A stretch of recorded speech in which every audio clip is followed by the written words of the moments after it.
concern that I addressed earlier was on several levels.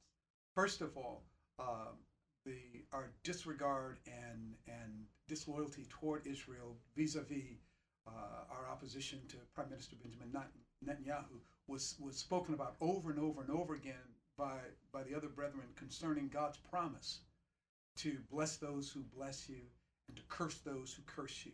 Consequently, then, our refusal to bless and what's tantamount to cursing puts us not only in an unfortunate position militarily and in terms of public opinion here, but it more importantly puts us in bad stead with God, because it puts us on the end of not blessing those that He blesses, and so consequently, then we're reposed by, we're seeing God's then judgment against us for not standing with Israel.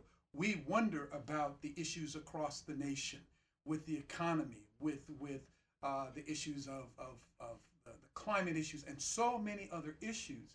Really, are not just simply a matter of bad policies or such. And those obviously are involved, but more importantly, when God doesn't bless, you begin to see the kinds of things that take place. Some of that is tied directly to God's promise to Abraham, which was to bless those who would bless Abraham's seed and to curse those who would curse him.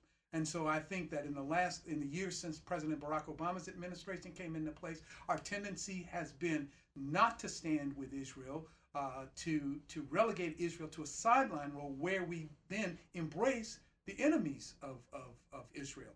And so on one level, that's an important issue. The second issue is this, that when it comes to our relationship with Israel and the Jews in particular, we have a long history of partnership with the Jewish community here in the United States. Some of our most basic organizations as African Americans, especially in the early years, the civil rights movement, we partnered with Jews. I mentioned earlier that in 1964, 50% of those who came to Mississippi in the summer of 1964 were Jews.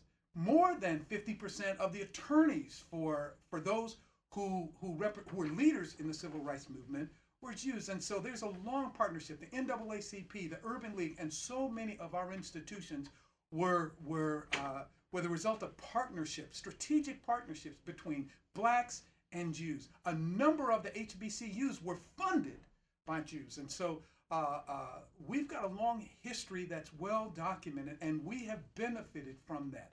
My concern has been for the Congressional Black Caucus, all of the members of the CBC are those who are the beneficiaries of those civil rights initiatives, largely because of the partnerships that in substance came as a matter of the substantive contributions of the Jewish community. They really did stand with us during those times, those early years of that struggle.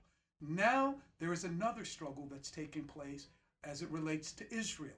And that's one where all of a sudden the members of the Congressional Black Caucus somehow seem to suffer from a type of amnesia where all of those things that were done vis-a-vis the Jewish community are forgotten, and now for the sake of political expediency are walking in total lockstep and with this administration. To me, as I shared earlier, we're like lemmings.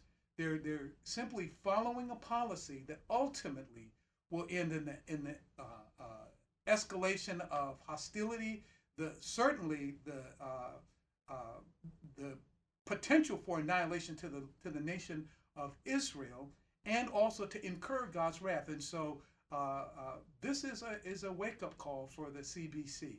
Those members really do need to assess, to remember the place from which they themselves hail, because many of them are older. You've got newer members, but you've got some who remember those early days of the struggle and the partnerships that came from the Jewish communities. They need to reassess and reevaluate this thing and stand as a result of, stand with Israel as a result of just years, decades of involvement through the Jewish community. Their concerns in Israel are our concerns. Our long relationship proves that. In many respects, in many respects, the benefits that came as a result of the early collaborations between Jews and blacks in the civil rights movement are far more tangible and substantive than the policies that have come out of the Democrat administrations toward blacks. We can't point to substantive and tangible benefits to us in the same way that we could those early struggles that really did yield opportunity for us. And so I think it's important for us to see that, to remember that, and it's important for those who are members of the CBC, as well as other leaders, liberal black leaders across the nation. They need to remember this thing and to do well, to do right by Israel, to do right by God, for the sake not only of our communities, but for the nation as well.